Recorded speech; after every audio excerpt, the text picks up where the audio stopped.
असा माझा भ्रम आहे। परंतु या देशातल्या प्रत्येक घटकासाठी, तो स्त्री असो, पुरुष असो, कामगार असो, मालक असो, बाळंत होणारी महिला असो, या प्रत्येक घटकासाठी त्या संविधानामध्ये मानवतेची तरतूद केलेली आहे। आणि हा धागा कुठून आलाय तुम्हाला सांगतो। छत्रपती शिवाजीराजे, महात्माजी फुले, राजर्षी शाहू महाराज यांचं जे तत्वज्ञान आहे आयुष्यातलं, आपण इतके दळभद्री आहोत, आपण महात्मा ज्योतिबा फुलेंच्या नावाचा सिनेमा निघाला त्याला विरोध करायला लागलो की आमचा माणूस शेण फेकताना दाखवताय। मी 70 वर्षापूर्वी आचार्य अत्रे, मराठीतले मोठे साहित्यकार, त्यांनी बनवलेला सिनेमा महात्मा फुले पाहिला, ज्याला राष्ट्रपतींचं त्यावेळेला रजत कमळ मिळालं होतं। चांदीचं कमळ म्हणजे देशातला दुसऱ्या क्रमांकाची फिल्म होती ती।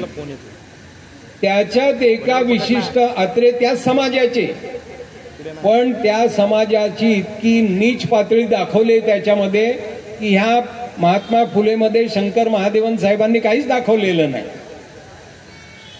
तर आपल्याला चांगलं जे आहे तिकडे जायचंय आणि चांगल्याकडे जाण्याचा मार्ग डॉक्टर बाबासाहेब आंबेडकरांनी सर्व भारतीयांना दाखवलेला आहे।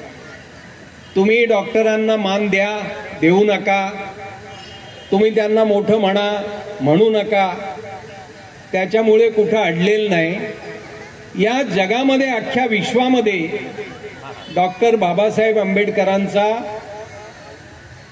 एक प्रचंड बुद्धिमानी विद्यार्थी, एक प्रचंड बुद्धिमान वकील आणि सामाजिक चळवळीचे प्रचंड मोठे नेते असा गौरव झालेला आहे। अब्राहम लिंकनने